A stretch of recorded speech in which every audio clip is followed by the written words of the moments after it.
Aquí da inicio el programa de opinión más influyente de la radio. Las emisoras Democracia AM y XFM presentan la revista de opinión Democracia, con la conducción y dirección de Gonzalo Rosero. Nos maquillaron los datos, se los llevaron todo. Sin amilanarse, sin amilanarse. Este Ecuador amazónico, desde siempre y hasta siempre. ¡Viva la patria! Combatiremos la corrupción, la de ahora y la de ayer, y la que podría venir, la de dentro y la de afuera. La revista de opinión Democracia, los temas realmente relevantes, analizados con la visión crítica del periodismo libre. Da inicio la revista de opinión Democracia, el programa en el que usted cree. Comenzamos. Gonzalo Rosero, credibilidad incuestionable.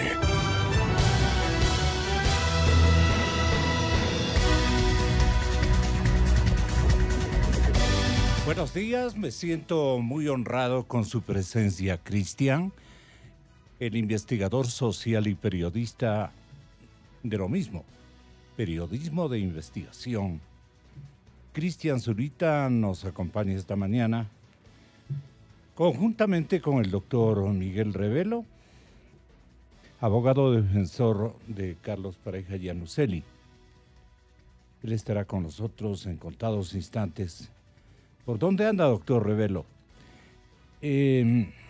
Nos acompañarán también en esta primera gran hora de esclarecimientos el señor doctor Germán Rodas, representando a la Comisión de los Ciudadanos, que buscan incansablemente luchar contra la corrupción y que ya han ofrecido su aporte. Ahora quieren manejar la Contraloría, pero bueno. El doctor Germán Rodas ya mismo encadena Democracia. El periodista de investigación colombiano, autor de este libro, Odebrecht, la historia completa. Odebrecht, la historia completa, es Jorge González. Es un académico, autor de este libro, y lo tenemos en este momento ya en condiciones de poder salir con nosotros al aire, no obstante una premisa indispensable de Cristian Zurita sería: ¿usted revisó esta obra que apenas en librerías apareció esta víspera? Creo que todavía no, pero conoce de Jorge González y de sus estudios en un sentido regional sobre lo hecho por Odebrecht en Panamá, Venezuela. Entiendo que Colombia, parte de Centroamérica, pero también Perú. También en Perú. Los secretos de un escándalo de corrupción que desestabilizó América Latina. ¿En esto estamos de acuerdo, Cristian? González nos está oyendo en la capital colombiana. Buenos días. Muchas gracias, Gonzalo. Buen día con toda la audiencia de Radio Democracia. Un saludo a Jorge en Bogotá, quien tuve el gusto de conocer justamente cuando él estaba emprendiendo este trabajo maravilloso que lo logró publicarlo bueno y lo concretó. Sí. Veo que es un trabajo bien cumplido. Por supuesto, sí. Jorge es un periodista reputado y reconocido en Colombia. Ha dirigido importantes unidades de investigación de importantes medios en Colombia y está muy al tanto de los hechos que aparecen y que aparecieron en América Latina. Creo que él puede brindar una visión mucho más clara de cuál es el panorama con respecto a cada uno de los países en los cuales Odebrecht hizo de las suyas, ¿no? Tal vez los países más retrasados en conocer información sobre el tema sigue siendo República Dominicana, Panamá aún, Colombia, si bien la penetración de la empresa no fue mayor con respecto a otros países, por ejemplo, Perú o Ecuador, existe importante información que se debe conocer, sobre todo en el eje vial que tenía que construirse desde los puertos hacia las principales ciudades. Y pues nosotros ya conocemos la situación de Ecuador, que es nula, y hemos dado como un salto en los últimos días a propósito de las últimas declaraciones de Tomislav Topic con respecto al tema Telconet y Odebrecht. Pero no me va a dejar de establecer cuál es su hipótesis sobre la carretera Mataje-Puente. La carretera inexistente, tal como es una carretera que no lleva a ningún lado. Una ilusión. Sí, es una de las tantas ilusiones. Correa, ¿no? Sí. Que parte del convenio, no sé. ¿Convenio con quién supone usted? ¿Con Colombia? ¿Con la institucionalidad colombiana? Porque los colombianos como que ni han sospechado que están haciendo allí una vía de esa magnitud. No participan ni en el puente, pero ellos sí les dejan establecido un buen carretero a los del negocio, seguramente. Nunca existieron vías saludables, aparte de la Panamericana que se encuentra en el puente de Rumichaca, y pues las otras dos vías alternas, que la una se encuentra en Sucumbíos, en el puente de San Miguel, como la carretera a la que se refiere Gonzalo, pues que no llevan a ningún lado. Era de suponerse que no lleve a ningún lado, porque solemos repetir la historia, y el hecho es haber construido una carretera en el puente de San Miguel que no llevaba a ningún lado, y lo mismo se hizo en el caso de Mataje, ¿no? ¿A quién beneficia? Obviamente ya sabemos a quién beneficia, y no ha dejado de beneficiar, a pesar de que del silencio existente en Fuerzas Armadas y el gobierno actual. ¿Y por qué en Fuerzas Armadas? Perdona mi repregunta. Porque Fuerzas Armadas permitieron. Lo ha permitido y lo sigue consintiendo. O sea, no hemos tenido mayores noticias del trabajo detallado que ejerce Fuerzas Armadas en esa zona, que si bien existe un eje claro con respecto a la llegada hasta el punto de frontera, no se habla de la serie de ingresos de peatones, o sea, de ingreso común por otras vías en esa zona, y pues el ministro, que yo tenga conocimiento, no ha dado mayor información de lo que sucede en ese ámbito. Muchas gracias, Cristian. El acoplamiento de todas las tramas se ubicaron y se ubican en el libro de Jorge González, el colega periodista de investigación, más colega suyo, mi querido Cristian, que el mío propio, que soy un relator cotidiano, episódico. Ustedes, en cambio, se han dedicado por entero, y hablo de ustedes en el plural, del periodismo de investigación ecuatoriano-colombiano, colombiano-ecuatoriano, y por eso les fusiono de esta manera. Jorge, Odebrecht, o más bien, Jorge González, distinguido académico, distinguido colega colombiano, ¿cuál es la historia completa de Odebrecht plasmado en esta obra que ya está en stands de nuestras librerías acá en Quito, y entiendo que también en las principales urbes colombianas? Buenos días, colega periodista, distinguido académico. ¿Está? Tenemos alguna dificultad. Yo quisiera que me acompañen aquí en el estudio, tengan la bondad. Milton, ¿cuál es la historia completa de Odebrecht? Los secretos de un escándalo de corrupción que desestabilizó, no, casi desestabiliza. Yo creo que desestabilizó a la América Latina. A esta hora nos acompaña también Miguel Revelo, señor abogado defensor de Carlos Pareja y Anuceli. Va a ser importante herramienta a usted de esclarecimiento, y le agradezco por su gentil concurrencia. De la otra vez, acá se logró el estatus, por decirlo de esa manera, que estaba buscando su defendido. Buenos días, licenciado Rosero, muchas gracias por la invitación. Sí, efectivamente, el ingeniero Carlos Pareja Llanuselli es ya un testigo protegido por parte de la Fiscalía. Sí, es ya desde hace cuántos días. La notificación oficial llegó el 27 de diciembre del año anterior y ya cuenta con un régimen regular de protección especial.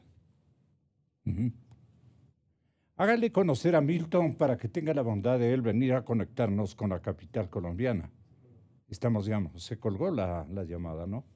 Bueno, Jorge, y perdonen ustedes, tenemos ya la posibilidad de conversar, compañero. Vamos.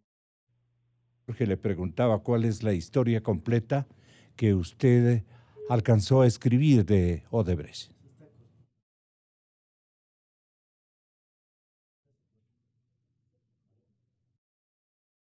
Ah, esto está grave, pues.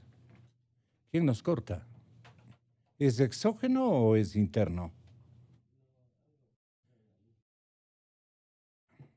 Qué extraño, ¿no? Súper extraño.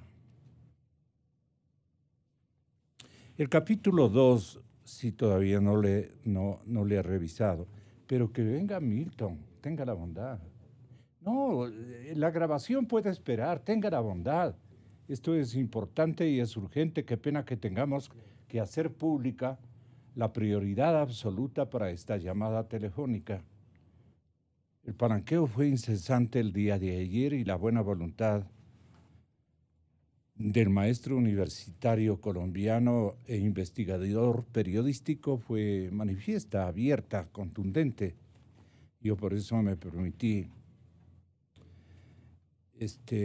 ubicarle en la agenda de esta mañana. Sí, señor Milton.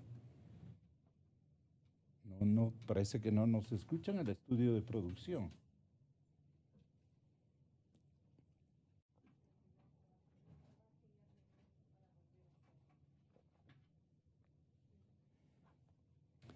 Nos habíamos comprometido a conectarnos con Jorge González, pero perdone que tenga que transmitir incluso la toma de esta señal en la capital colombiana. Algo pasa en nuestra radio. Vamos a ver, pero no vamos a dejar escapar los secretos de un escándalo de corrupción que desestabilizó América Latina. Jorge González, investigación. El capítulo 2 refiere a los pecados del segundo aborto. Vamos a ver. Hasta este momento, yo quisiera que tengan la bondad mientras logramos establecer esta conexión, de que podamos nosotros escuchar, para seguir en la onda, al señor defensor del ex vicepresidente de la República. Porque aquí dice los pecados del segundo aborto. Entiendo, Cristian, que se refiere precisamente a los pecados del ex vicepresidente de la República. La escena grabada por una cámara de seguridad resulta sugerente. Un hombre maduro acomoda en 2 maletines de cuero gruesos fajos de dólares y luego los guarda en el entrepaño de una oficina resguardada tras una puerta. En otro corte, el mismo individuo habla con una jovencita y entre los que parecen ser desvaneos amorosos, la conduce al mismo cuarto con la idea inicial de mostrarle el dinero. La premisa de este capítulo número 2 del libro. Los videos se hacen virales en las redes sociales en septiembre del 2017 y los medios de comunicación ecuatorianos se encargan de enervar sus efectos. Para ellos no se trata ni mucho menos de la invasión de la vida privada de una persona. No, las imágenes se convierten en noticia de interés público, porque su protagonista es Ricardo Genaro Rivera Arauz, tío del vicepresidente de la República, Jorge David Glass Espinel. La coyuntura para los dos, tío y sobrino, ya era en ese momento desfavorable.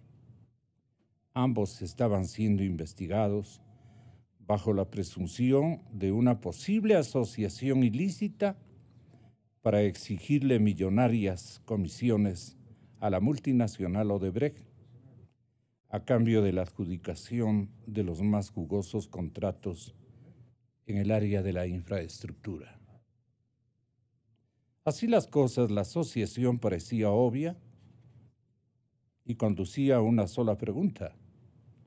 Los dólares guardados en esta trastienda provenían del pago de coimas. El tío de Rivera se encargó de despejar parte de la duda. No negó que el hombre del video fuera él, pero a través de Twitter quiso justificarse con un mensaje agresivo a quien él suponía que había filtrado de videos, que había filtrado más bien el video. Lo absurdo y falso de estos corruptos asalariados es que me estoy autorrobando en mi propia oficina.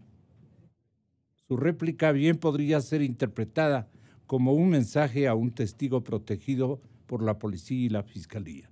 ¿Qué realmente está ocurriendo este mismo instante, mi querido Milton? Pero sí, pero algo lleva en sus ojos usted. ¿Qué es lo que está ocurriendo? ¿Qué estamos limitando? ¿Por qué me confunden?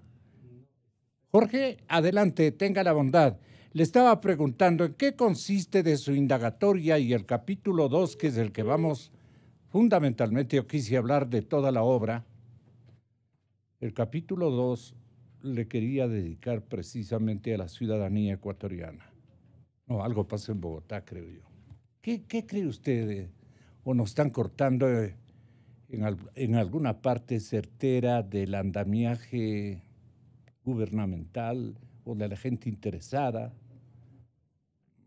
Una hipótesis, no nos dejan trabajar, mire usted. Complicadísimo. Bueno, ¿cómo está Germán? Bienvenido. Germán Rodas también nos acompaña de la Comisión Anticorrupción. Yo estaba leyéndoles el relato que me pareció magnífico. ¿Cómo describe en este segundo capítulo toda la historia que refiere a la incursión terriblemente dañina de la compañía Odebrecht, de la compañía brasileña, en gobiernos, digo, no en gobierno, en gobiernos y en escenarios institucionales y organismos de nuestro Estado nacional?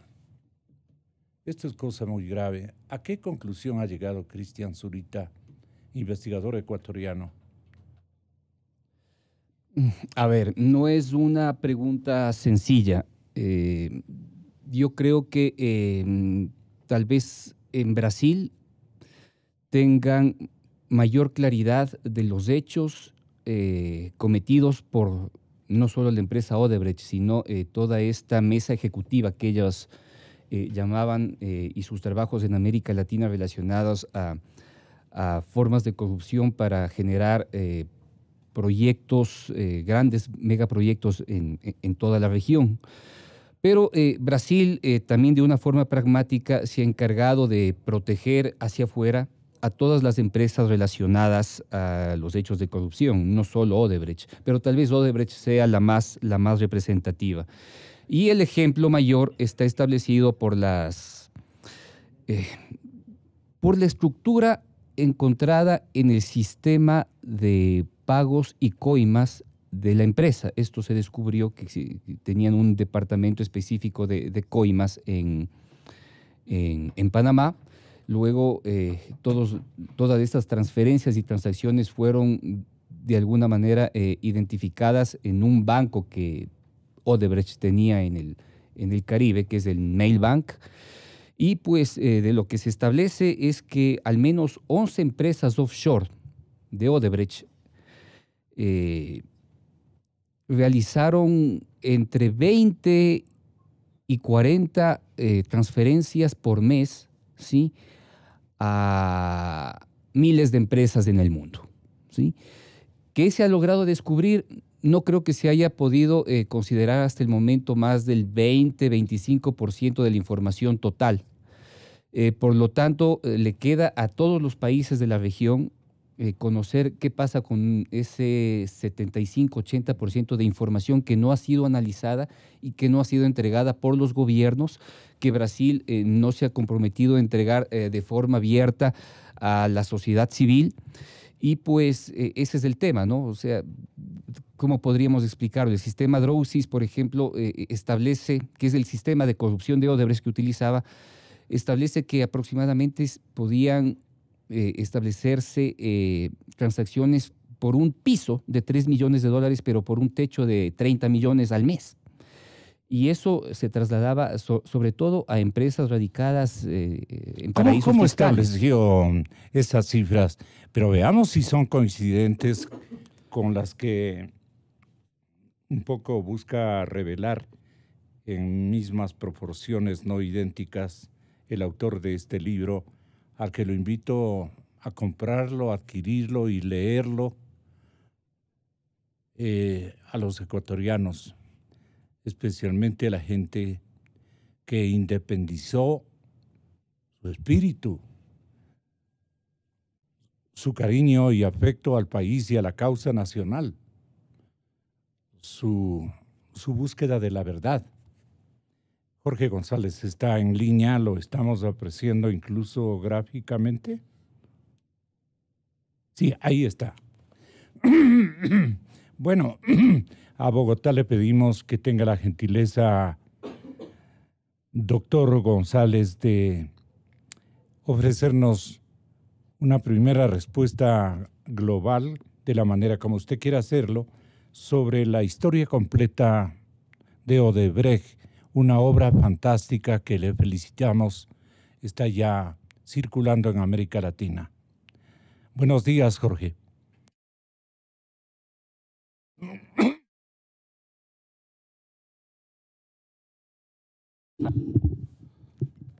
Cristian Zurita con ustedes y un saludo muy especial a toda su vasta audiencia. El libro, en síntesis, licenciado, es el producto de un periplo de investigación amplio que me llevó a recorrer los siguientes países: a Brasil, donde está, como usted bien lo sabe, el origen, el germen de la operación Lavallato, de la cual termina derivándose de Odebrecht.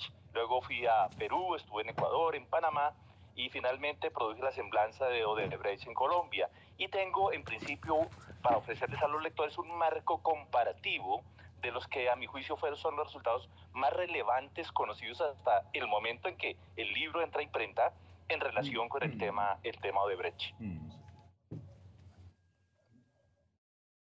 Odebrecht, en el segundo capítulo que busca exhibir, si es tan amable, doctor González. Sí, en el capítulo ecuatoriano, ¿me dice usted? Así es, Jorge. Sí. Mire, dentro del marco comparativo que he establecido, debo decir algo que a lo mejor, licenciado, vaya en contravía de lo que otros de sus ilustres invitados hayan planteado. Cuando estuve en Ecuador, hablé con operadores judiciales, con analistas de altísimo nivel, y pude encontrar un ambiente de escepticismo que aún hoy no logro explicarme racionalmente bien. Por esto, es que los resultados obtenidos por ustedes, que deberían, creo que, en mi modesta opinión, valorarlos un poco más, ponderarlos mejor. Tenemos que hay un vicepresidente de la República con una providencia que le asigna una responsabilidad penal. Está condenado un Contralor General de la República. Y mire usted, desde el día 27 de septiembre de 2017, las autoridades judiciales de su país oyeron el testimonio completo del señor José Concienzado Santos Filo, que como usted bien sabe era el representante legal de Odebrecht en Ecuador. Y este hombre, en una diligencia de 60 páginas, hace una confesión que, comparada con la que con las que han hecho a Perú y tangencialmente a Colombia, a mi juicio es integral. Hace una descripción detallada, relaciona 43 empresarios que tuvieron que ver con todo el circuito, con este escenario de corrupción, de pago de coimas, cita con nombres propios a los implicados, señala las direcciones donde se hicieron las transacciones, las cuentas en el exterior a donde fueron transferidos buena parte de los recursos, los nombres de los testaferros que intervinieron en estas cadenas. Entonces estoy sorprendido porque esa diligencia que está en poder de las autoridades judiciales de su país hace 17 meses, apenas el martes próximo se va a cumplir en el caso colombiano. Entonces, me parece que detrás de eso hay una gran maniobra de ocultamiento que en el caso de Colombia puede ser perversa y que puede estar lesionando el interés de la comunidad por saber exactamente qué fue lo que pasó en el caso de Odebrecht. Pero insisto, Santos Filo sí le entrega a las autoridades judiciales ecuatorianas, como decimos coloquialmente en Colombia, con pelos y señales, las referencias exactas de por dónde fluyó el dinero. Yo tuve ocasión de hablar en Quito con una persona que yo me imagino que tiene un ascendiente importante, un reconocimiento en su país, que es el fiscal Wilson Toainga, que es lo que llamamos en Colombia... Fue el primero que nos informó. Exactamente. Él dio muestras de ser como la gran memoria judicial de Ecuador sobre el tema, a mi juicio el hombre más importante en cuanto a la instrucción del proceso, y me hizo una referencia exacta de cómo los investigadores ecuatorianos supieron trascender las fronteras e ir más allá en busca del rastro del dinero, que es lo importante.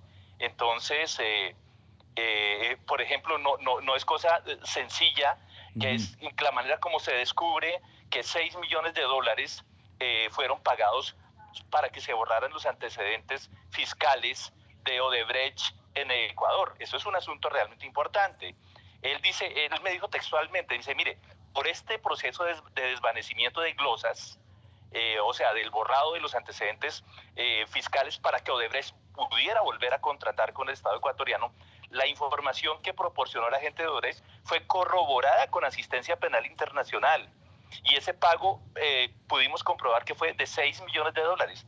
También, y me dice que también había recibido $4.100.000 por el pago de informes favorables en diferentes proyectos que tenía Odebrecht en sectores estratégicos. Es decir, que el ejercicio de auditoría fiscal que le cabe como fuente primaria de sus competencias a la Contraloría estaba coimada desde el principio, desde mucho antes de que estallara el escándalo de Odebrecht. Entonces me parece que es, con todo respeto, que esos no son logros menores. Entonces, desde mi modesta posición de escritor y de analista, no logro entender el marcado escepticismo que he encontrado en Ecuador, como tampoco el de Perú, donde los logros son también muy importantes. Es que allí no en vano están vinculados penalmente 4 expresidentes de la República. Uno de ellos se cayó en el ejercicio de control político, otro está pedido en extradición y los otros está en una fase que en Colombia se conoce como formulación de cargos. Mientras que en Colombia tenemos en prisión a un congresista de relativa importancia, a un exparlamentario que tenía nexos con grupos armados en el pasado y a gente que no implica una mayor relevancia. Y apenas acabamos de descubrir que el señor fiscal general de la República llegó a su cargo rodeado por una serie de impedimentos que desde el principio limitaban su conciencia y su juicio para actuar transparentemente respecto al proceso. Entonces, a mí me parece que Ecuador y Perú están mucho más adelante que Colombia en ese sentido. Y la revisión de los casos ecuatoriano-peruanos casi son similares. Y me refiero a esto, Jorge. Tengo la impresión, estamos saliendo bien, ¿no? Me escuchan en perfectas condiciones en Bogotá. Perfecto, sí. Sí, gracias, Jorge. Perú, prácticamente por presión de los expresidentes de la Nación del Sur, del vecino país, por presión de sus estamentos de fiscales, por presión y control de sus estamentos judiciales, quiero decir bastante, se parecen en mucho a lo que dominó el correísmo aquí en Ecuador, un silencio ciertamente sepulcral.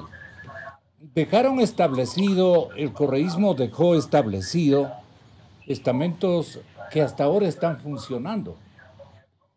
Y Cristian Zurita, que nos acompaña en este momento, le va a describir cómo es que la Fiscalía del Perú, que fue ya deshabitada por los representantes de los gobiernos que se han turnado en la Nación del Sur.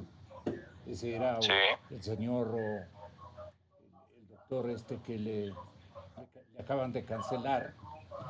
Y la actual fiscal es un esfuerzo de un despertar que no alcanza a manejar rápidamente la reconducción, la reorientación investigativa y afinada del estamento judicial peruano, precisamente porque están los principales protagonistas designados por los expresidentes de la nación peruana a los estamentos de la fiscalía o de las fiscalías, al batallón de fiscales, alineados, digamos, perdone señor, alineados, no nos confunda, alineados, estoy desconfiando muchísimo, alineados, señoras y señores, este instante, alineados con los intereses putrefactos de los que se interesaron en descomponer las economías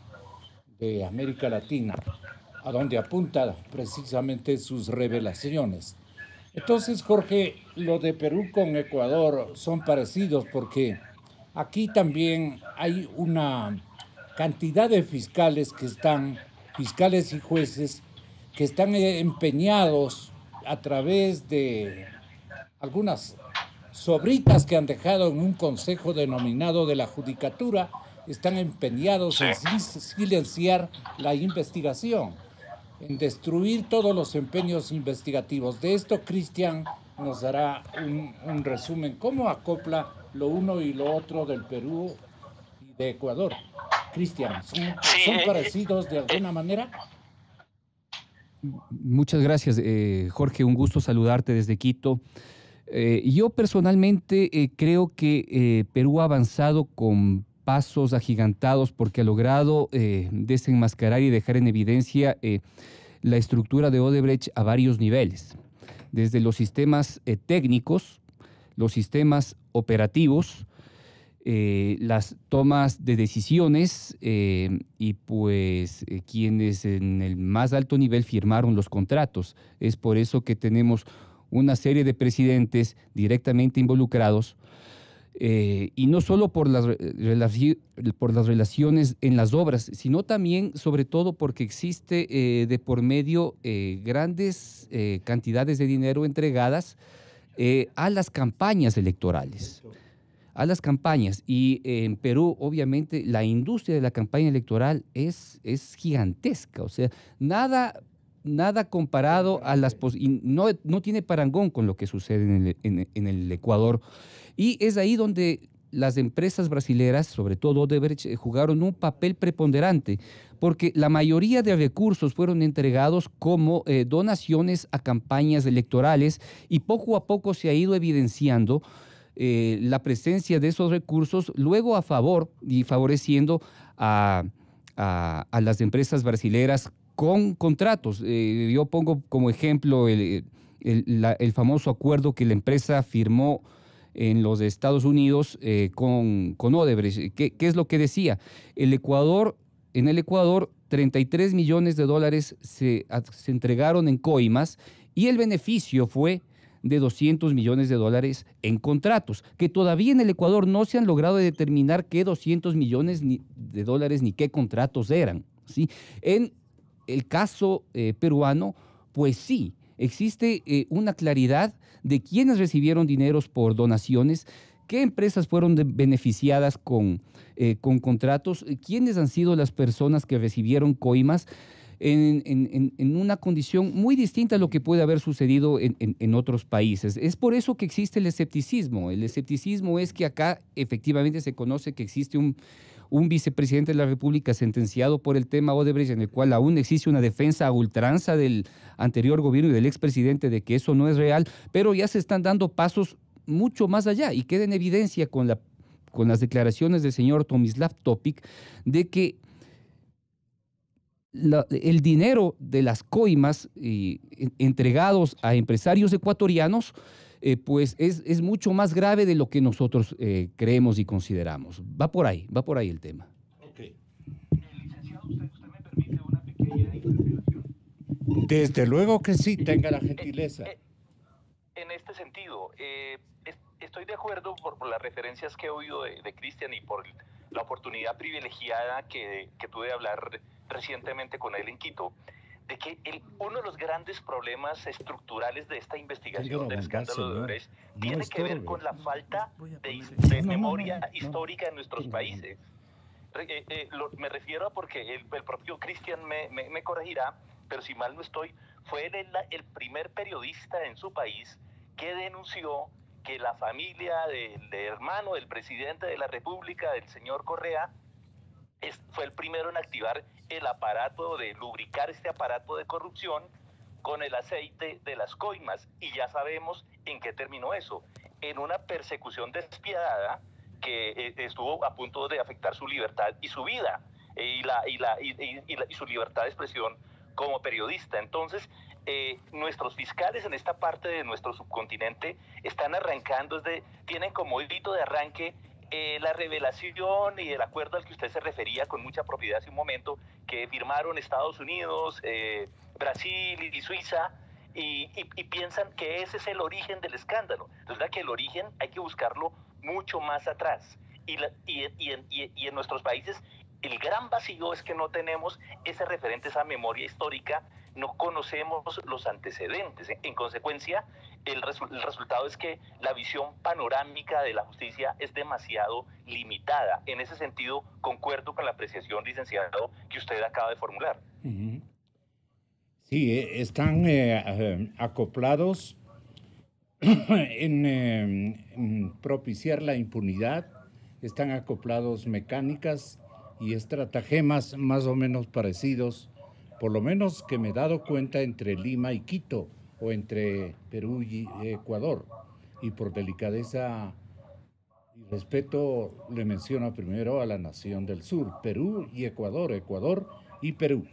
Ahora, sí, se disputan también el control del proceso de investigación y el proceso judicial.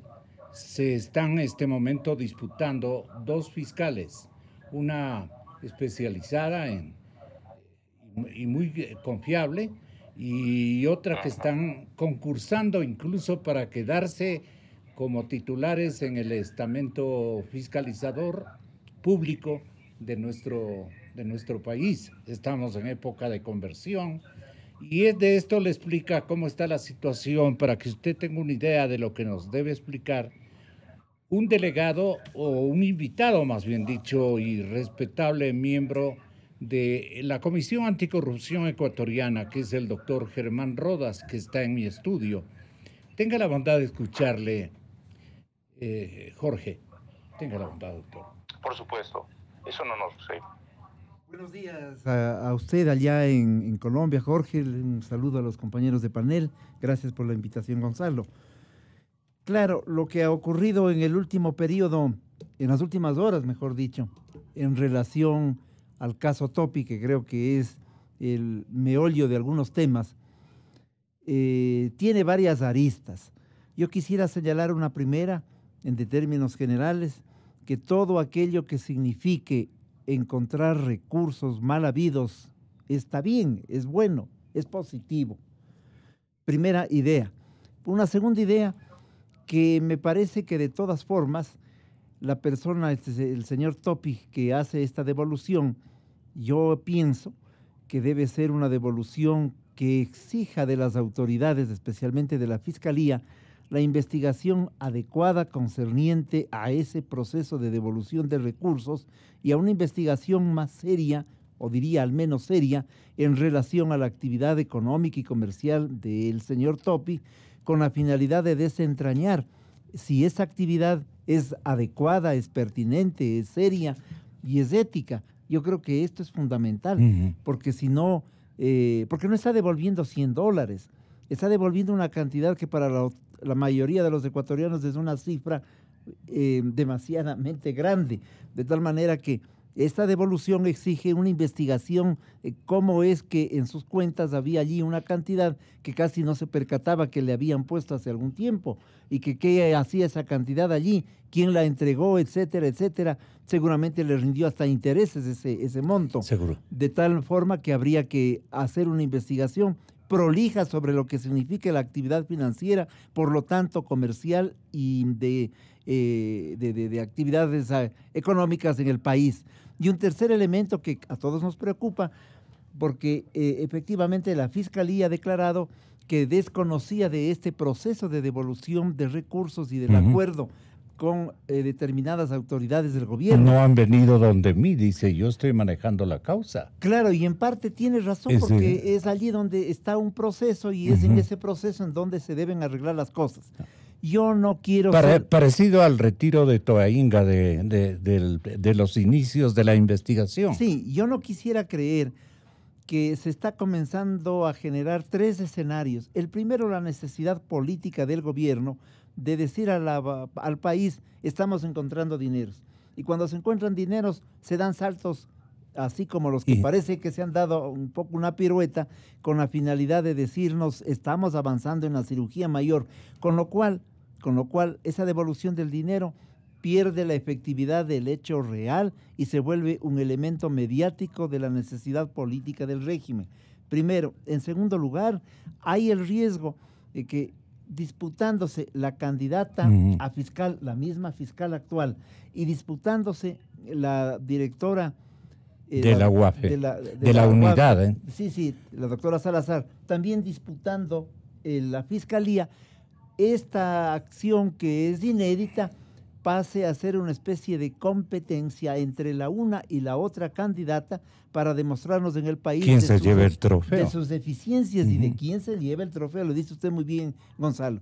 Entonces, cuidado se empañen estos requerimientos en el proceso de designación de la Fiscalía con los méritos que deben tener todos o que es necesario que lo tengan, a efectos de que estos méritos aparezcan como cartas de presentación en esta campaña electoral interna para ser fiscales. Eso puede distorsionar profundamente lo que significa la búsqueda de los recursos de Odebrecht establecidos en la forma en las que se han señalado por parte del invitado desde Colombia y seguramente en la mesa del panel de esta mañana. Yo le quería preguntar, autor del libro Odebrecht, la historia completa, doctor Jorge González, ¿cuáles son las similitudes entre los escenarios de Lima y de Quito y de Lima, si es tan amable? ¿Cómo han utilizado o cómo han buscado desdibujar la investigación, tornarla imposible de transparencia? ¿Son parecidas las formas como han querido ocultar las institucionalidades de la Fiscalía y de el área de jueces en ambos países? Esta situación, ¿cómo les ve usted en sus indagaciones para confeccionar esta obra transparente, gigantesca y empeñosa de su parte, Jorge? No sé si me escuchó, Jorge González en Bogotá.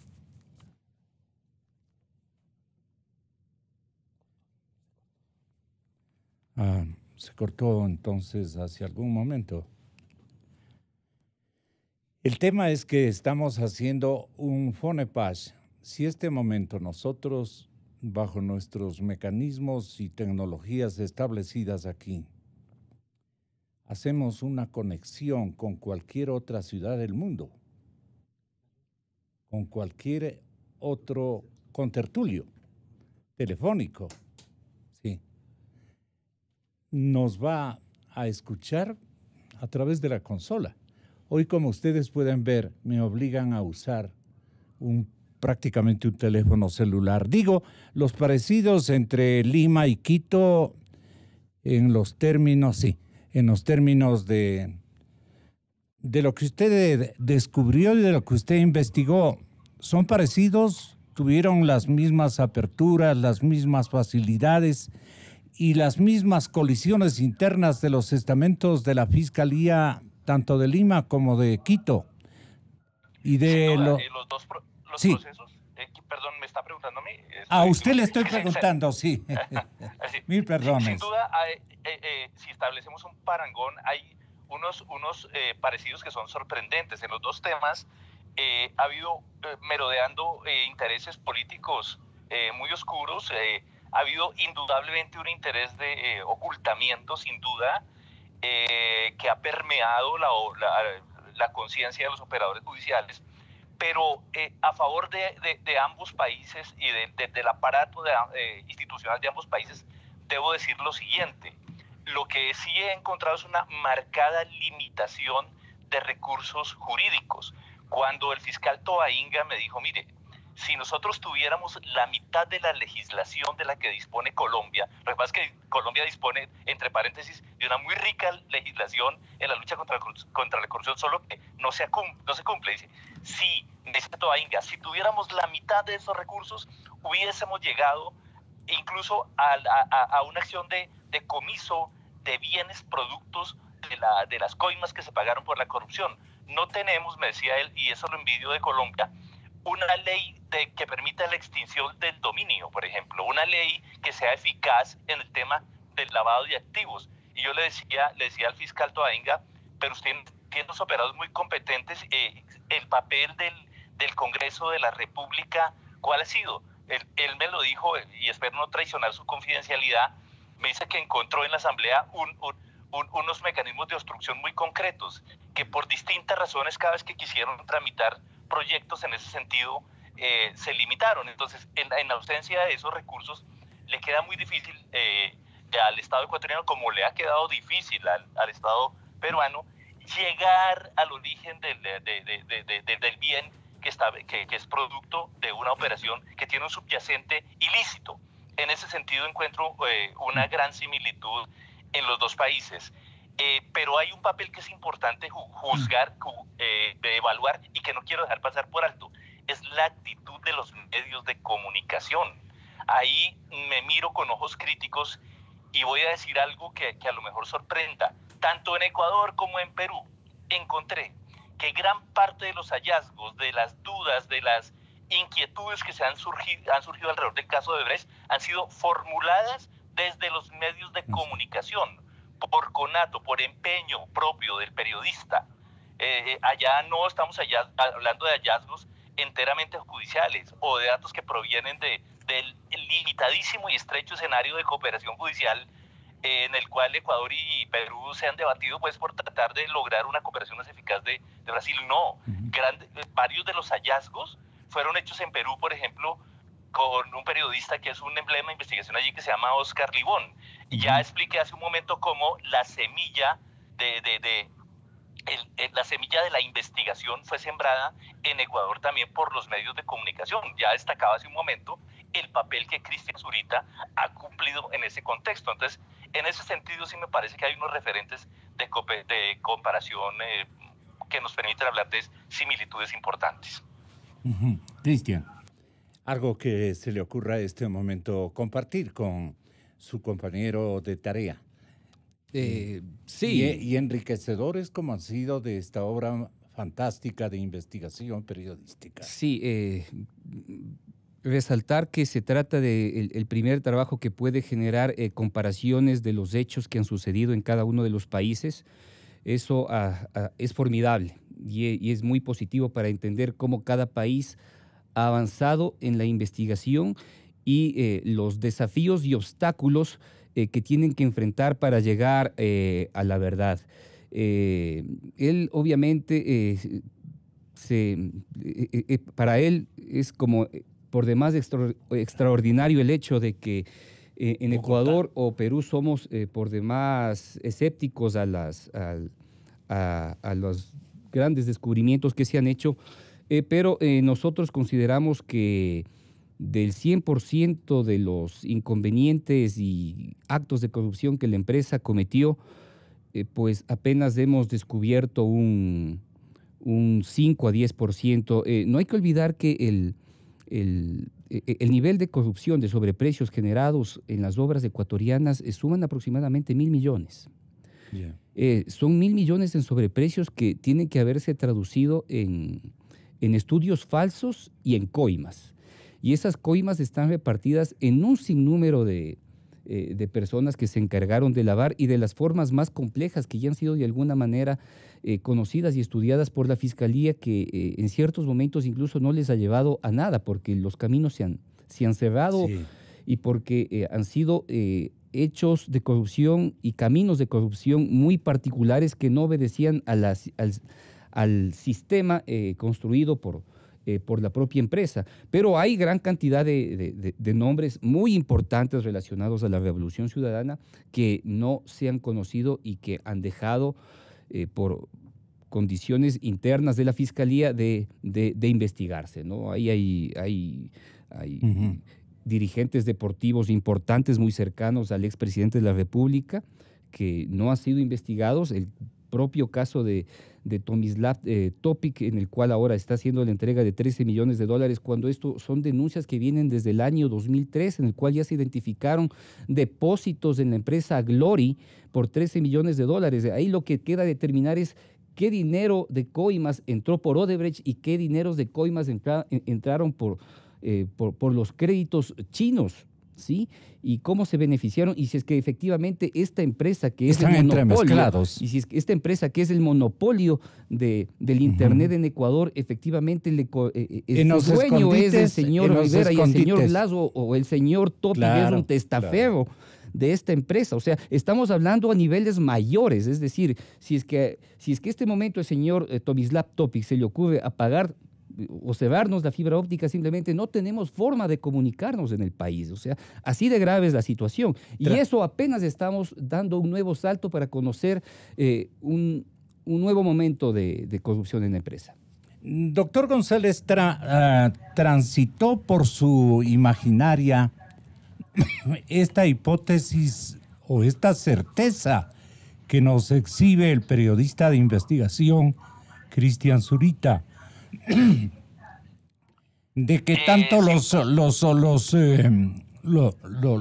premios, entre comillas, que daban los chinos, como los premios, digo entre comillas, que ofrecían los otros, se entremezclaban ya en la forma de ocultamiento, en la mecánica de ocultamiento. Trabajaban, no simultáneamente, pero las metodologías eran parecidas. El capítulo segundo, que se refiere a Ecuador, atina a especificar a dónde fueron a dar esos dineros, quiénes fueron los reales beneficiarios y cómo los chinos también coadyuvaron, digamos, desde otros lados de ejecución de obras y de contratación de obras, con estas manifestaciones que venían de otro lado de intereses. Medio complicado explicarle esto a la audiencia, pero usted que es tenga la bondad. Con una hipótesis similar a la que usted está formulando en este momento, esa hipótesis estuvo rondándome todo el tiempo del abordaje del capítulo ecuatoriano y me detuve a ver, gracias entre otras a la cooperación valiosa de Cristian, lo ocurrido en su país desde el año 2009, cuando se hizo universalmente famosa la historia del Gran Hermano.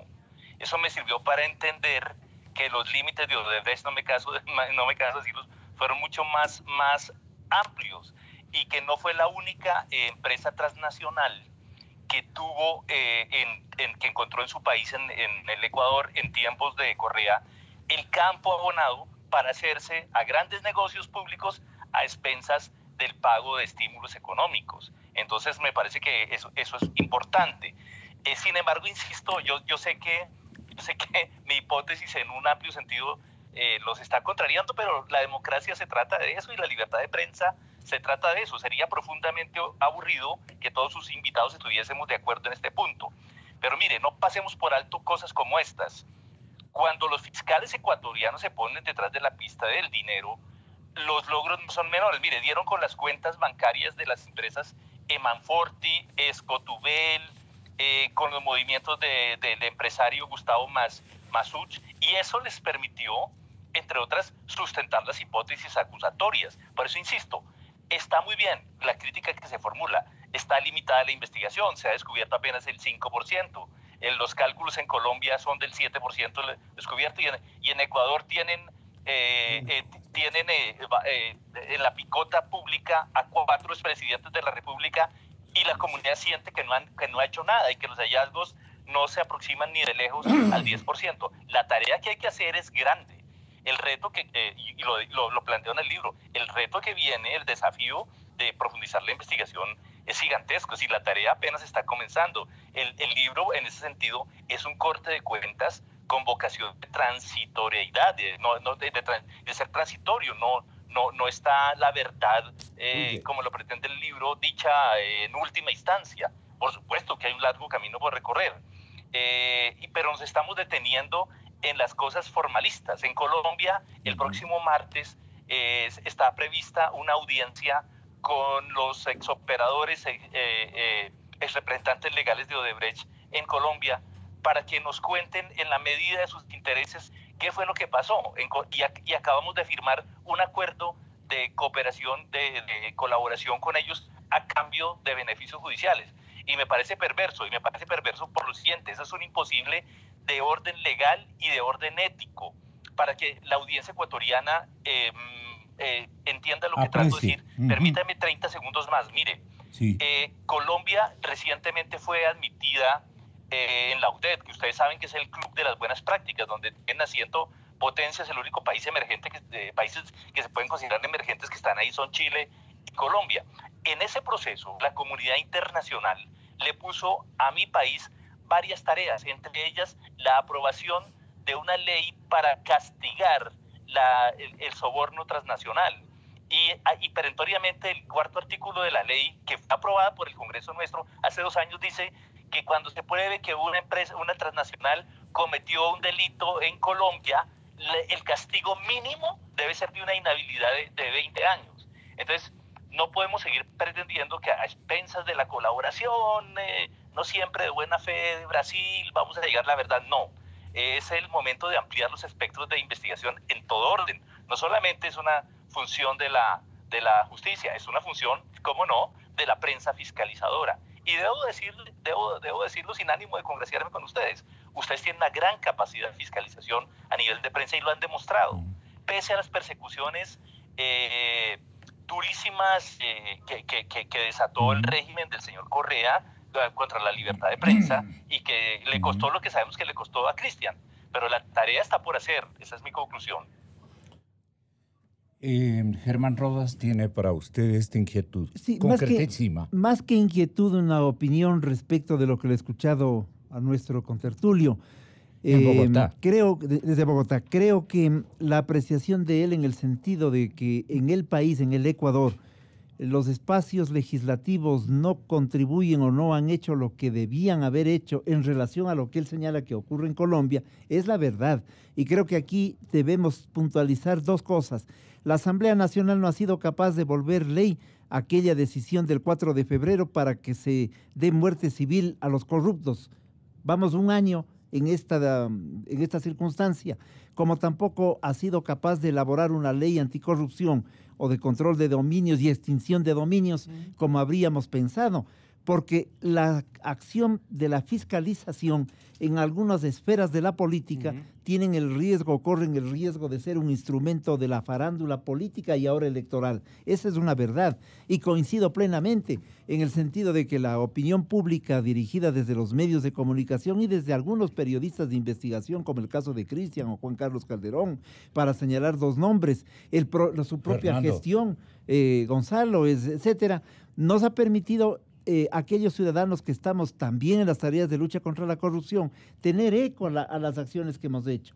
Porque si la prensa no ponía eco en el momento pleno del correísmo a las investigaciones de todos nosotros, evidentemente las cosas hubieran pasado desapercibidas y no hubieran llegado al término en el que todos estamos en este momento, al menos que es la claridad sobre que el periodo anterior fue un periodo de asalto al país y de corruptela. Okay.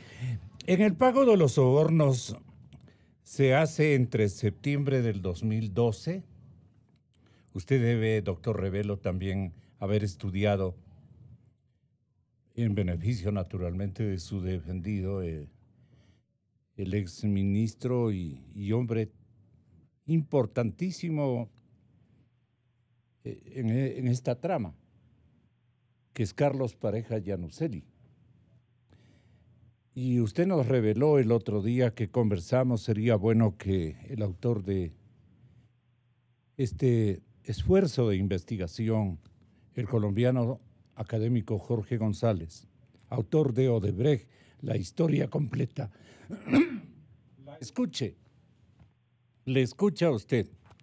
¿Cuáles son los signos que a usted les llamaron la atención, las coincidencias o las estratagemas que usted advirtió se estaban cumpliendo para ocultamiento de información, tanto en las fiscalías como en los estamentos judiciales, pero fundamentalmente en los organismos de control? Y ahora, mire, simultáneamente estamos frente a una circunstancia que no conoce Jorge González. En Ecuador le están prácticamente despidiendo en esfuerzos mancomunados, no sé por qué, o coincidentes de la Presidencia de la República y del Consejo de Participación Ciudadana, le están agradeciendo los servicios al Contralor, que en condición de subrogante él podía quedarse, ¿no es cierto?, en la función de Contralor hasta el año 22, que era el periodo del otro que fue destituido. Sin embargo, doctor González, aquí se le dice, pero más bien nombre a una fiscal, pues.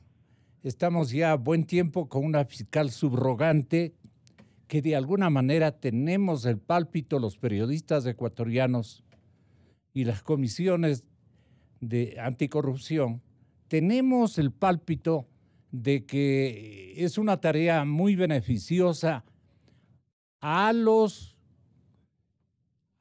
protagonistas, por así decirlo, al innúmero de protagonistas, doctor González, a una cantidad de protagonistas, para hacerme entender mejor del público radio oyente, que este instante dispersa su mirada. Naturalmente, una mirada dispersa no es una mirada atinada, es incierta. Y no sabemos qué realmente está ocurriendo. ¿Quién está tapando a quién?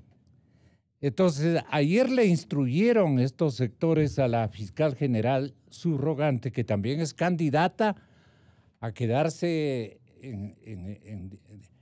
a que salga y se adueñe prácticamente de la causa investigada, que no permita que la UAFE, que es otra fiscalía especializada y también que es otra candidata, se lleve el trofeo. El trofeo viene a ser este momento la próxima Fiscalía General de la República, la próxima fiscal o el próximo fiscal.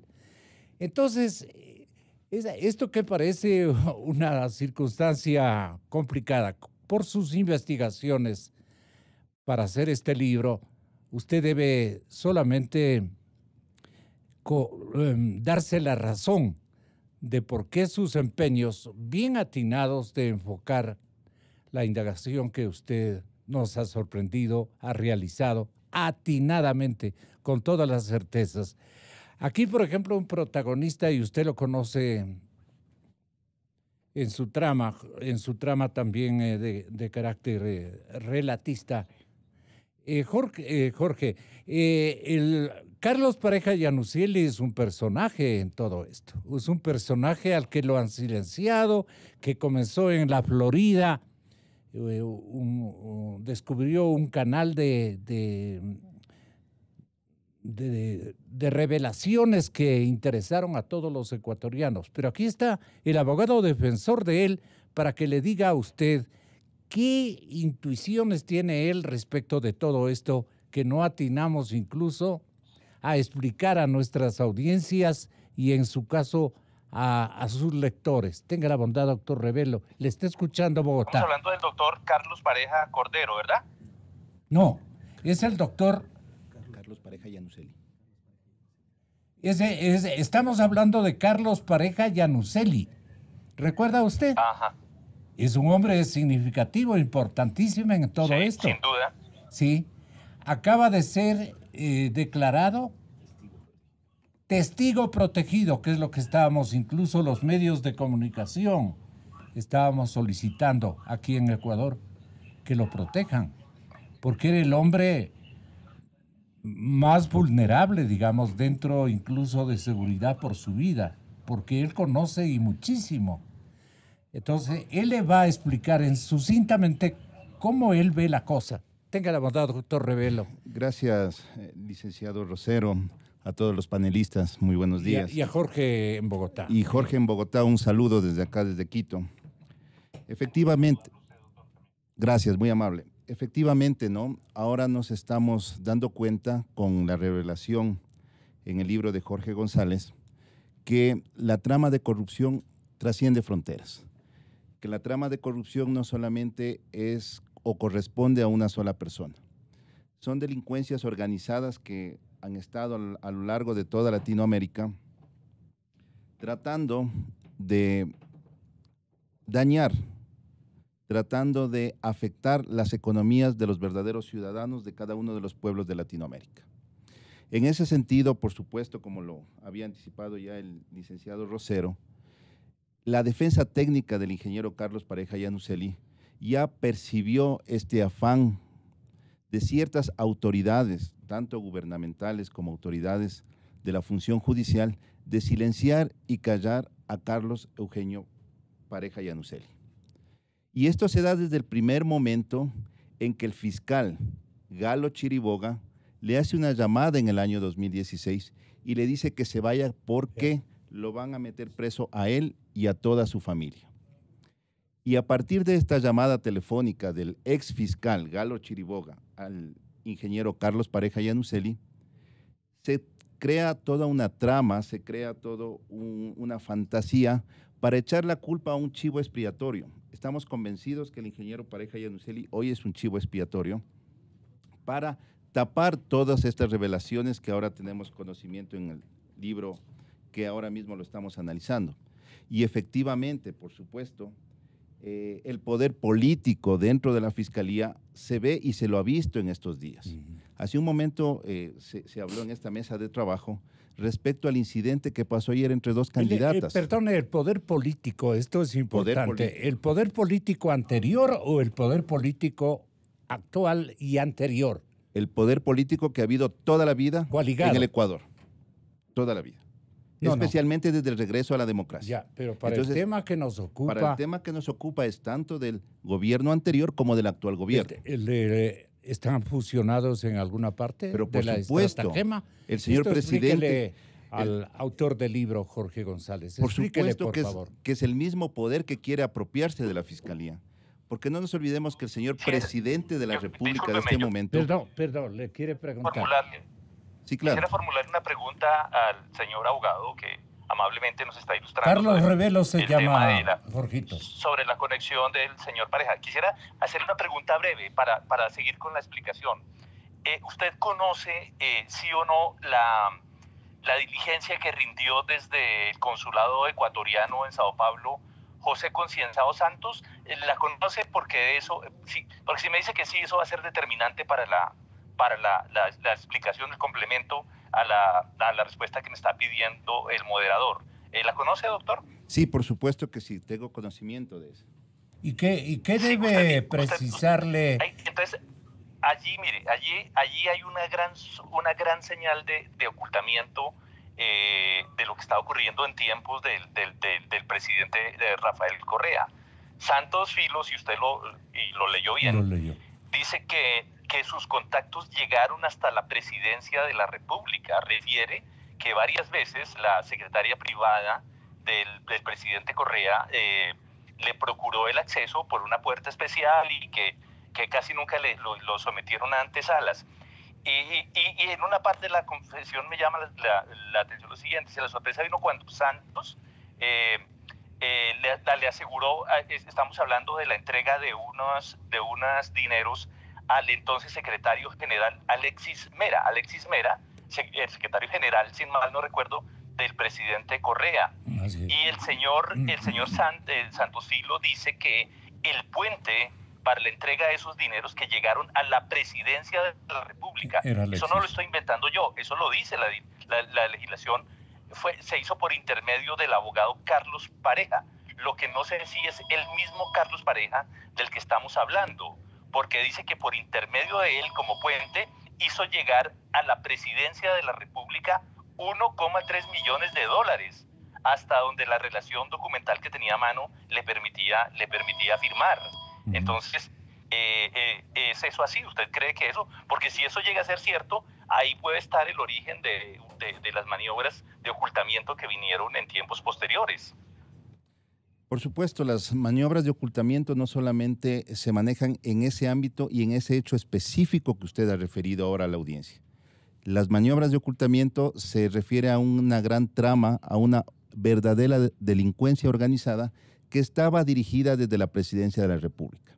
Y para eso, para organizar todo este sistema de ocultamiento, se necesitaba, por supuesto, de ministros, se necesitaba de fiscales, se necesitaba de jueces. Entonces, toda la información Carlos era ministro. Sí, Carlos era ministro porque él tenía su trayectoria de más de 30 años en Petroecuador. Entonces fue una pieza útil para ahí. Pero no nos olvidemos que mi defendido desde el año 2007 ya comenzó a denunciar lo que él veía. Lastimosamente, el régimen era tan sofocante, era tan dictatorial, que no se atendieron en su oportunidad las denuncias que mi defendido hacía en ese momento. Entonces, efectivamente, tenemos una trama de corrupción que ahora estamos tratando de que la ciudadanía conozca. Y el hecho de que ahora mi defendido sea parte y sea testigo de la Fiscalía va a ayudar a esta investigación. Se lo ha callado durante 17 meses. Quiero meter más a otro momentico, ¿es posible? Desde luego, por favor. Mire lo siguiente, en la misma diligencia Santos Filo dice que entregó por intermedio del doctor Pareja la coima que le exigieron de la presidencia de la República de más de $1 millón. Y sin embargo, él dice que Pareja no era un hombre que le inspirara mucha confianza, entre otras cosas, porque había sido abogado de Odebrecht. Eso plantea, si eso es cierto, plantea una coincidencia muy similar con lo que ocurre en Colombia. Usted sabe que en Colombia la investigación ya no puede ser conducida por el fiscal general titular, quien en el pasado reciente fue asesor jurídico de los contratistas socios de Odebrecht en Colombia. Entonces, el elemento de que el doctor Pareja fue abogado de Odebrecht, ¿es cierto, sí o no?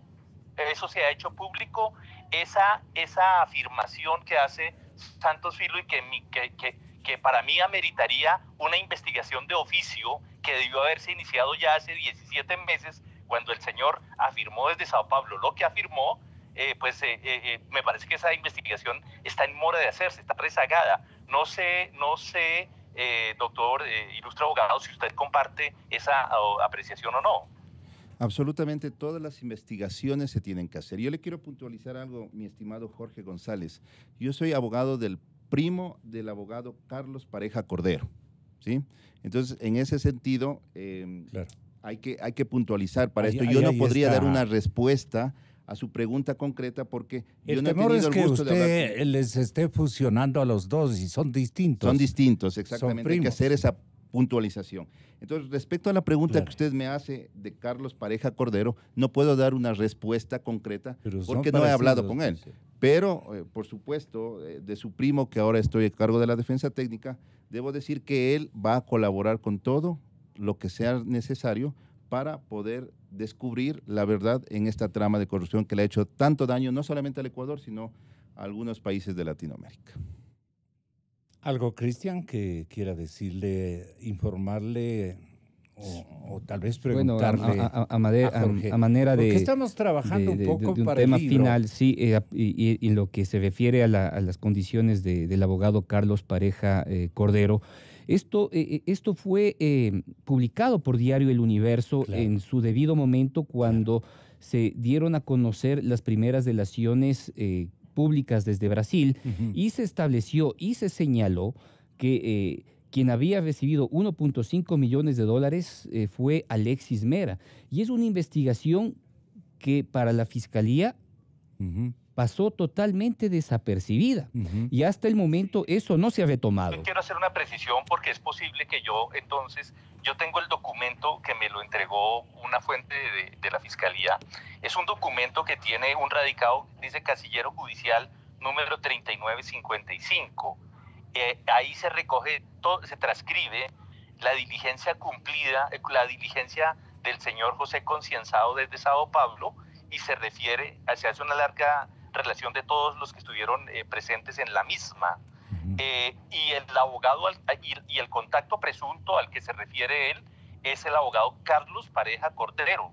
O sea, ¿estamos hablando de la misma persona? Sí, es la misma. O no termino de entender el sí, tema. A ver, es que Carlos Pareja Cordero es primo de Carlos Pareja Iannuzzelli. El uno, Carlos Pareja Cordero, abogado de Odebrecht, el segundo, ministro en su momento, que se encargó de temas importantes y de contratos directamente con Odebrecht. Y el doctor Revelo es abogado defensor de Carlos Pareja Iannuzzelli, para que tenga en cuenta, compañero Jorge González. Sí, esa es la precisión que quería hacer. Bienvenida. Pero igual sigue valiendo la teoría de que hubo una maniobra de ocultamiento desde la Presidencia de la República, si eso que se menciona ahí de Pareja Cordero llegase a ser cierto. No sé qué punta, como decimos en Colombia, qué jugo le han sacado a esa declaración en ese sentido, sobre todo porque en la bitácora de la Presidencia de la República es simple, ahí deben estar la relación de los visitantes, de los que entraron por la puerta principal y los que ingresaron por la trastienda. Y entiendo que la secretaria del propio presidente de la República lo dijo en una declaración bajo juramento. Entonces, como el punto original de la pregunta tiene que ver con el ocultamiento, pues a mi juicio ahí reposa la primera evidencia de lo que podría ser una maniobra de ocultamiento atribuida al régimen en ese momento. Sí, son diligencias que la Fiscalía no ha realizado, y se debe considerar además que no solo existe la delación de José Concienzado Santos con respecto a la entrega de ese 1.5 millones de dólares a Alexis Mera, también existe la delación no tomada por la Fiscalía ecuatoriana, sino por las delaciones brasileras de Luis Mameri, que fue la persona que manejó el Departamento de Operaciones Estructuradas de Odebrecht, en el cual estableció y dijo: hay que pagarle 1.5 millones de dólares a Alexis Mera. Es un hombre muy peligroso, es un hombre muy vengativo, y si es que no lo hacemos, vamos a tener problemas. La Fiscalía, hasta el momento, no ha pedido la colaboración nuevamente de la justicia penal brasilera, de la Procuraduría, para solicitar una versión bajo juramento a Luis Mameri. Es decir, ese tema está todavía por explorarse. Ahora, ubique bien usted a Carlos Pareja Iannuzzelli, a su defendido, en cuanto a que él entregó esa cantidad de dinero también. ¿En qué condiciones? en qué instancias, más que todo, doctor Revelo, defensor de pareja, Yanuseli, o sea, del otro primo. Sí, no está mencionado en el libro. Yo quería era precisar si estábamos hablando del mismo abogado, pero veo que son dos personas distintas. Pero evidentemente sobre el tema Yanuseli no hay, me refiero al segundo apellido, no hay una referencia en el libro de la cual pueda derivarse una afirmación que le impute una responsabilidad. Eso no ocurre.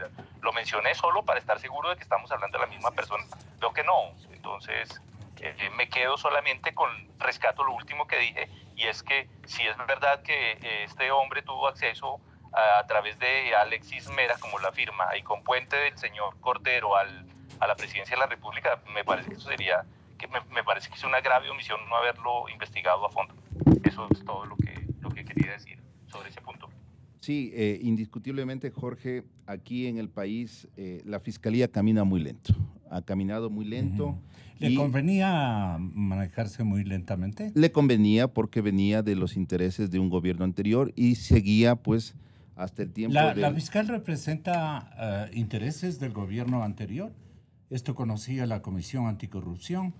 ¿O es una sospecha solamente del abogado que defiende los intereses, naturalmente, de pareja Yanuseli? Yo creo que en el país se vive una situación dramática. Primero, una confusión organizada, ¿no? Primero, cuando se le designó al señor Pérez Reina, que señaló que estaría dispuesto, junto a la Comisión Anticorrupción, de llevar una línea de conducta y una especie de una hoja de ruta para resolver algunos temas e investigar otros. Que nos quedó claro que el señor resolvió buscarse otro cargo, desaparecer del planeta y dejar el cargo. Hoy tenemos una subrogante que vemos que está de alguna manera promocionándose para la Fiscalía Definitiva y otras autoridades que forman parte de un engranaje que todavía se siente del periodo anterior. No se diga en la Corte Nacional de Justicia, donde se imprime todavía la huella del régimen anterior.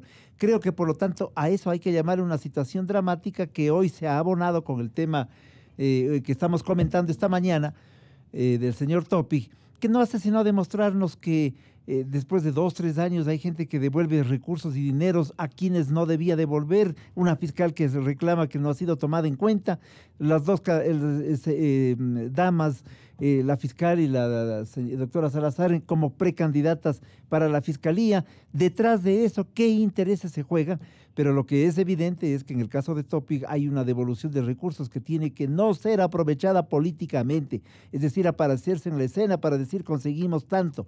Hay 35.000 millones de dólares que hay que seguirlos buscando y no utilizarse esta devolución importante, insisto, que vale la pena, que hay que aplaudir la gestión, pero no hacer de aquello solamente una especie de una acción mediática para objetivos de potenciar nuevamente a lo mejor las dificultades que comienza a vivir el régimen en términos de la imagen política. Estos son los dramas que vive el país. Y esto lo comento para la audiencia en términos generales en realidad. Bogotá. La tarea de recuperarle el dinero es connatural a la función de la justicia. En consecuencia, estoy de acuerdo con usted. A esa acción no debe buscársele un rédito político. Ahí simplemente se está cumpliendo con un deber constitucional, con un deber de carácter legal. Y eso no puede convertir en héroe a nadie. Eso es evidente. Ese aprovechamiento de orden político por parte de operadores judiciales, lo vi tanto en Ecuador como incluso en Panamá, donde hay una reserva todavía aparentemente infranqueable en el tema financiero. Operadores judiciales que salieron a reclamar que recuperaron una parte del dinero. No, se necesita evidentemente todo el dinero y una acción de procedimiento y de mecánica judicial no debe servir para enervar los intereses de los políticos electorales de alguien. En eso estoy completamente de acuerdo con usted, licenciado. Usted, al referirse a Wilson Toainga, el fiscal de apoyo del despacho del fiscal general del Estado,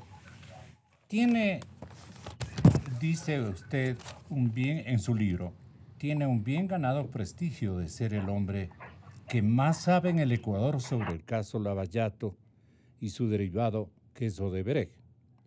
No en vano ha instruido la mayoría de los procesos más sensibles y le ha correspondido tocar las puertas de sus pares, asimilares incluso en Andorra, en Brasil, en Panamá y obviamente en Colombia, Jorge, donde quiera que la búsqueda de una prueba lo exija.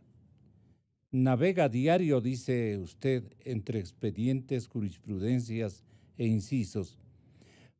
¿Por qué le silenciaron a Toainga o pasó desde su particular punto de vista, doctor Revelo, pasó como a segundo plano cuando él es, como lo describe el libro? La referencia que yo hice del doctor Toainga no tiene que ver con la sensación que me dejó durante las 4 horas y media de conversación que tuvimos en la fiscalía. Viene de antes.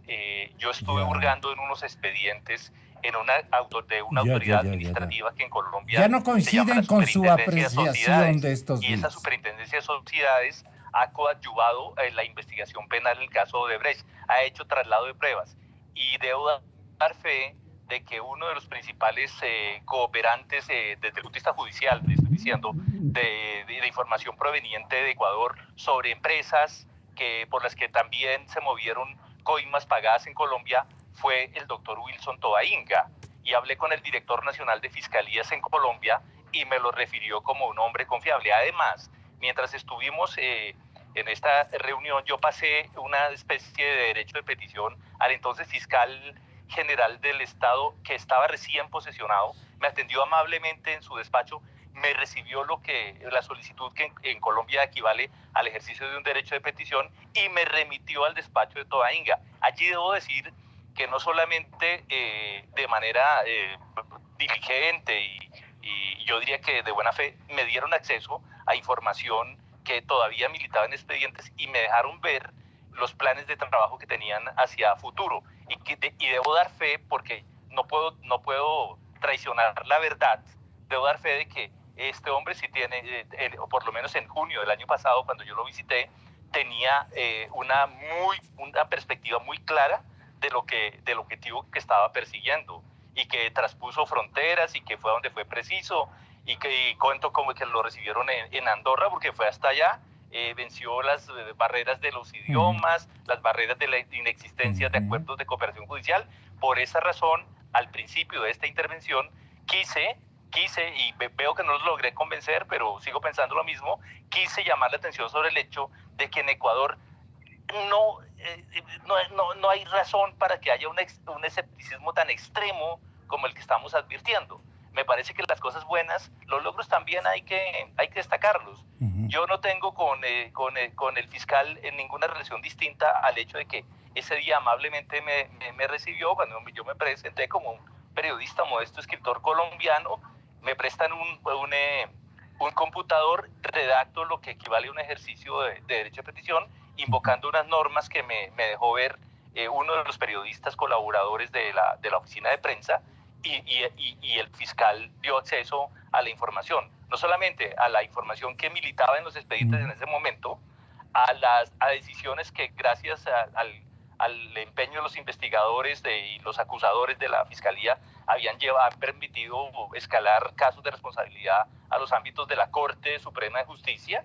No solamente eso, sino los cronogramas de trabajo hacia futuro, porque claro, el compromiso era de confidencialidad, pero ellos sabían que yo no iba a romper la confidencialidad en ese momento cuando había una serie de reservas, porque mi libro no aparecería al día siguiente o porque no iba a ser la información que ellos me entregaran en ese momento fuera a aparecer simultáneamente en un medio virtual o en un medio clásico, sino en un libro. Y en esa perspectiva me confiaron la información y Toainga me dijo, incluso en un momento dramático se le quebró la voz, que él sentía que el esfuerzo que él y su equipo estaban haciendo no estaba siendo suficientemente valorado en la propia institución y en el medio judicial, lo que quiere decir que un poder superior a él estaba restringiendo, cuando lo vio cercano a hallazgos importantes, seguramente le restringió la competencia o le puso unos límites, unos obstáculos que él no pudo superar. Esa fue la sensación que me dejó, y por esa razón me refiero a Tobainga en esos términos. No se trata de un fenómeno que los psicólogos llaman catarsis, plena identificación con el personaje. No. Me sedujo el hecho de que los documentos que me confió, a mi juicio, son confiables. Están nombres de empresas, radicados de los procesos, hallazgos, cuantías, de referencias exactas de las diligencias que los investigadores ecuatorianos hicieron en el exterior, los esfuerzos que desplegaron para que Brasil acelerara un poquito esa cooperación selectiva, táctica y a cuentagotas que venía haciendo en ese momento. Y él fue el que me dijo de imposibles morales. Dijo a mí me ofrecieron Brasil, o cuando estuve allá, me ofreció cooperación a cambio de inmunidad judicial para la gente de Odebrecht, y resulta que yo no puedo traicionar la legislación de mi país. En Ecuador no existe una inmunidad judicial, y menos para un caso de corrupción, y me negué categóricamente a hacerlo, entre otras porque yo no era el competente para firmar un acuerdo en ese sentido. De ahí que esa es la referencia que tengo de Tobainga. Puede ser que las de ustedes sean distintos, distinta, en el sentido de que están más próximos físicamente a él, o han podido ver cómo ha sido su comportamiento desde entonces, a este tiempo. Bueno. Sí, pero puedo hablar del escepticismo. El escepticismo en el país, yo como miembro de la Comisión Anticorrupción, nace de hechos reales, pues. 20 denuncias presentadas en Fiscalía, 17 archivadas por todos, nombres que usted acaba de dar incluidos, de tal manera que el escepticismo nace de esa realidad. Claro que en la cabeza de esa circunstancia estaba el doctor Chiriboga, el ex fiscal, pero la circunstancia de no haberse averiguado las denuncias nos produce no solo escepticismo, sino cansancio y agotamiento, porque además los operadores de justicia además se han encargado de perseguir a aquellos que hemos estado con la lucha anticorrupción. Este no es un tema de escepticismo o no, este es un tema de una estructura en el país que ha ido generándose con el objeto de tapar a los delincuentes. Y esto genera... Pero déjeme hablar, esto genera circunstancias absolutamente complicadas. Yo tuve la oportunidad de hablar con el entonces juez Moro y ministro de Justicia de Brasil en Curitiba, en su despacho, y hablé con el procurador que dirigió la fuerza de tarea Lavallato. Y ellos me decían que el gran problema que veían entre los administradores de justicia de nuestros países, del área andina, es que no saben tener sentido pragmático, que no le saben sacar jugo a un testigo. Y me explicaba cómo Lavallato fue posible gracias al testimonio casi único de un tipo que decidió contar que había estado vinculado a la quiebra de un banco en Paraná, y que tenía una libertad bajo control, era un lavador de activos, y luego resultó comprometido en la trama Lavallato. Entonces, él dice, y como decía coloquialmente, lo apretamos, lo llevamos de nuevo tras las rejas, y en ese escenario nos contó la verdad, nos entregó documentos. Gracias a él pudimos vincular a más de 140 personas al proceso, y hoy el señor está libre. Entonces dice, ha hecho falta pragmatismo. Si los fiscales, yo no soy quien para dar ese consejo, me decía, pero si los fiscales colombianos, los fiscales ecuatorianos, los fiscales peruanos tuvieran una estrategia más clara en el manejo de testigos importantes, los resultados serían muy otros. Muchos de los procesos que usted dice que se han archivado, se han archivado porque se cuenta en el caso con el mero dicho de un testigo, pero por limitaciones de carácter legal no se ha podido trascender a verificar, a convertir en prueba lo que en principio es una simple evidencia. Entonces eso también hay que tenerlo en cuenta a la hora de la valoración. Entiendo, a mí también me preocupa como ciudadano latinoamericano que en Ecuador solo se ha avanzado en un 5% y que en Colombia no hayamos ido más allá del 7%, y que tengamos hoy un fiscal que está en tela de juicio de manera grande, y me preocupa que en Ecuador se haya tenido que ir por una Ahora le va a atender usted al doctor Rodas. ¿Qué quiere remarcar usted, doctor Rodas? Pero también debemos entonces, para que no quede la sensación de un sesgo ante los oyentes, es lo que digo yo. Bueno, antes de que usted me interrumpiera, yo estaba señalando lo siguiente, doctor González. Yo soy miembro de la Comisión Anticorrupción y por eso estaba señalando nuestra experiencia. No es que se han presentado algunas denuncias con algún criterio, alguna opinión de carácter general, sino con documentación. Y se han archivado, ni bien hemos entregado la documentación, de tal suerte que allí no hay una visión subjetiva, sino absolutamente objetiva respecto del comportamiento de los operadores de la ley, que actuaron en el periodo anterior con la intención evidente de favorecer los intereses de la corruptela y de la banda que nos gobernó. Eso es evidente. De tal suerte que el escepticismo nace de esta realidad y ahora mucho más cuando miramos que en lo mediático de la recuperación de un recurso importante se trata de obtener bonos políticos para lo mediático por parte de la triada que yo he señalado. Lo uno desde el régimen y el dos desde las candidaturas, tanto de la Fiscalía como de la Unidad de Análisis Financiero. Estas son las realidades. En todo caso, creo que esta es una tarea en la que todos debemos persistir y usted ha señalado algo importante, desde los medios de comunicación, desde las personas involucradas en la lucha contra la misma y la prensa libre, que tiene que jugar un rol importante. El testigo protegido, su defendido, Carlos Pareja Iannuzzelli, señor doctor Revelo, ¿qué nos compromete? Para que escuche Jorge en Bogotá también. ¿Qué nos compromete revelar ahora que ya está bien protegido? Porque para algo debe utilizar, digamos, esta cobertura o esta protección, Carlos Pareja, para que nos entere. Ahora sí, de quién recibió y a quién entregó determinadas y fuertes cantidades de dinero, porque no lo podemos tampoco convertir en un tiernito, en un ciudadano que no sabía nada o que era objeto de retaliaciones, de venganzas. No. Carlos me debe estar escuchando. Si es que usted tiene que ahora sí aprovechar o haber sido constituido como testigo protegido para decirnos la plena, la que usted sabe. ¿Usted sabe cuál es la plena, señor abogado Revelo? El objetivo de ingresar a mi los dineros. Por supuesto, el objetivo... A él le culpan que ha tenido, ¿cómo es? $1 millón. ¿Cuánto dicen que Carlos Pareja ha entregado? 1.300.000. Alguien dijo 1,5 millones. Tenga la onda. El objetivo del ingreso del ingeniero Carlos Pareja Iannuzzelli al Programa Nacional de Protección de Testigos tiene su finalidad en proteger la vida del ingeniero.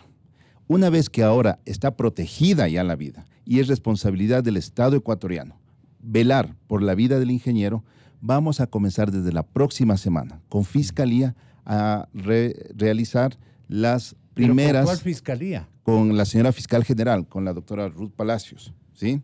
Con ella, porque ella está a cargo, de los procesos como fiscal general, en su calidad de fiscal general, de los procesos de corrupción respecto al comercio internacional de petróleo. Ella es la titular, entonces tengo que trabajar con ella. ¿Pero a quién representa la actual fiscal en términos de intereses de los inculpados? Yo no podría responder esa pregunta, pero lo que sí le puedo determinar, ¿no? Lo que sí le puedo determinar es que ella ha tenido la voluntad de proteger la vida de un ciudadano que va a colaborar con la justicia. En ese sentido, las versiones reservadas que vamos a dar desde la próxima semana van a ayudar a determinar cuál es la verdad dentro de esta trama de corrupción. ¿De qué género van a ser las informaciones reservadas? Bueno, hay varias indagaciones, ¿no? Una de ellas es Petrochina, que es muy importante Petrochina, y en ese sentido creo que va a ser la primera en que nosotros brindemos nuestra versión reservada. Ya, Petrochina, ¿pero qué van a decir de Petrochina? Lo que se conoce, ¿no? Bueno, hay ciertas presunciones y una principal presunción que le digo a usted, mi estimado licenciado Rosero, es que se nos dibujó al país la imagen de que al venderle a China el petróleo íbamos a perder la intermediación del mercado y que era una venta directa, por lo tanto había más recursos para el Ecuador. Lo que se va a demostrar es que China se convirtió en un intermediario más y lo que hizo perder miles y millones de dólares al país. Y que lastimosamente por haberle tenido callado al ingeniero Carlos Pareja Yoncelli durante 17 meses, no se ha podido decirle no a la renegociación que este gobierno la hace. Y ahí perdemos miles de millones que podrían servir necesariamente para educación y para salud. ¿Y usted se da cuenta de que el presidente Moreno sabe de esto? ¿Se da cuenta? El señor presidente Moreno fue vicepresidente. La trama de corrupción que nos ha ilustrado Jorge González viene desde el 2000, viene desde el 2006. La investigación se da sus primeros frutos en el 2009, cuando todavía el señor presidente actual era vicepresidente. Entonces conoce y sabe. No es cuestión de que él mande a funcionarios a la fiscalía para que entreguen información que entorpece las investigaciones que ya estamos haciendo. No es cuestión que comience a ungir a una u otra persona para que sea su fiscal. Tenemos que dejar que la fiscalía sea independiente, tenemos que dejar que la fiscalía actúe. El señor que nos acompaña desde Bogotá ha hecho una referencia de un señor fiscal, Wilson Toinga. Y por supuesto, el 95%, estimado Jorge González, el 95% de los funcionarios de la Fiscalía son honestos. No les dejan trabajar. Los intereses políticos no les dejan trabajar.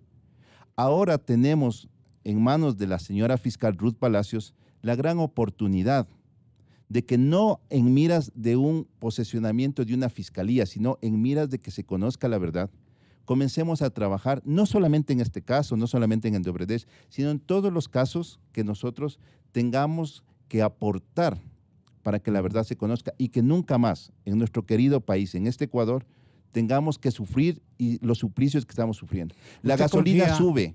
No hay, perdón, licenciado, la gasolina sube. Sí. No hay recursos para medicina, no hay recursos para educación. ¿Por qué? Porque los corruptos se llevan el dinero y porque lo siguen negociando. Lo negociaron hasta fin de año. Este régimen, hay que terminar con eso. Nuestro país es rico. Se ha dicho que la... Gracias. Gracias, doctor Revelo. Porque ya son connotaciones y comentarios de orden político y estamos en términos procesales hablando. ¿Algún agregado que Jorge González pueda ofrecernos desde Bogotá? Porque esto queda en pendiente, Jorge.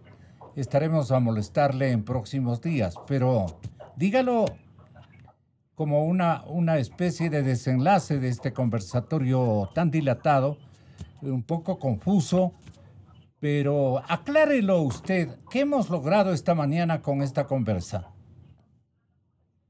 No, a mí me parece que ha quedado planteada una visión panorámica muy interesante y muy de fondo que invita a la reflexión. Ustedes han hecho una revisión crítica muy al detalle. Yo creería que, bueno, voy a hacer un anuncio. El libro, vamos a preparar una segunda edición. Hace falta recabar en varios temas.